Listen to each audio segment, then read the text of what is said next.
Hello everyone, अभी हम पढ़ेंगे अबाउट स्किन कैंसर। तो there are 3 types. Okay, so basically इसमें क्या है, बेसल सेल कैंसर होता है, squamous cell and the melanoma, malignant melanoma. First aid के अंदर बहुत ही प्यारी ट्रिक है, जैसे लिप्स को बना रखा है उन्होंने, तो they have shown as a B and नीचे एस बना दिया। तो हमें बेसल सेल हमें ऊपर की तरफ लिप्स में मिलता है एंड स्क्वैमस सेल हमें नीचे को मिलता है। दोनों के ही रिस्क फैक्टर मेनली हमारे होते हैं यूवी सन रेज, ठीक है, जीरोडर्मा पिगमेंटोसम में, मतलब UV rays are harmful okay for the skin. अब हम बीसीसी के बारे में बात करते हैं, तो ये सन एक्सपोज एरियाज में मिलेगा, जैसे कि फेस लोकली इन्वेजिव होता है, लेकिन मेटास्टाइज वो रेयर ही करता है, ठीक है। अब इसमें करेक्टरिस्टिक फीचर क्या है, जैसे हम इसकी फ़ोटो देखते हैं। ओके, इस फोटो में क्या है, ये रोल्ड अप दिख रहा है, बहुत ही शाइनिंग सा पर्ली सा मिल रहा है, तो यही इसका मेन फीचर होता है। एंड साथ में अल्सरेशन वगैरह भी कर सकता है, ऐसी बात नहीं है। नॉन हीलिंग अल्सर्स है with the infiltrating growth, okay. या फिर हमें एज अ स्केलिंग प्लाक मिल सकता है। इसकी सबकी फोटो जैसे नॉन हीलिंग ये इसमें बी वाले के अंदर उसकी ग्रोथ दिखा रखी है कि बहुत टाइम से, या फिर स्केलिंग की तरह है।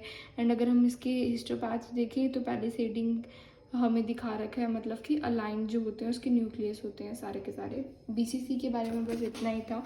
रोल्ड पर्ली कोई भी फोटो दें ऐसे रोल्ड अप के साथ, तो that is the feature. Okay, let's move on to the squamous cell cancer.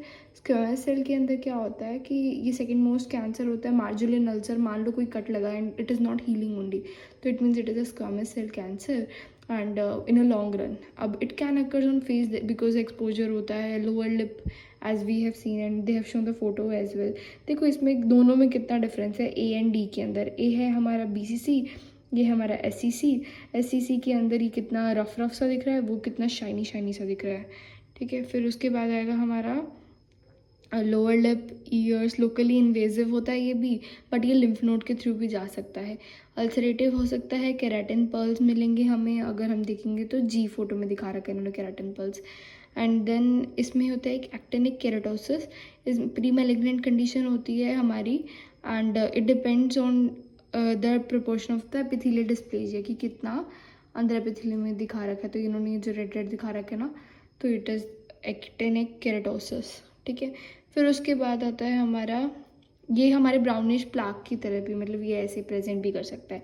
Melanoma, melanoma के अंदर है कि आपको एक मोल है, mole is fine, everybody has mole even I have, but अगर वो चेंज होने लग जाए इन टर्म्स ऑफ ABCDE, ठीक है, पहले तो S100 is the marker of it, and अगर आपको प्रोग्नोसिस करना है तो you can check the depth, ठीक है। But otherwise look for ABCD। A for asymmetry, उसकी शेप चेंज हो रही है, बॉर्डर जो है रेगुलर हो रहे हैं, कलर चेंज हो रहा है, डायमीटर बढ़ता जा रहा है, इवोल्यूशन हो रहा है विद द टाइम।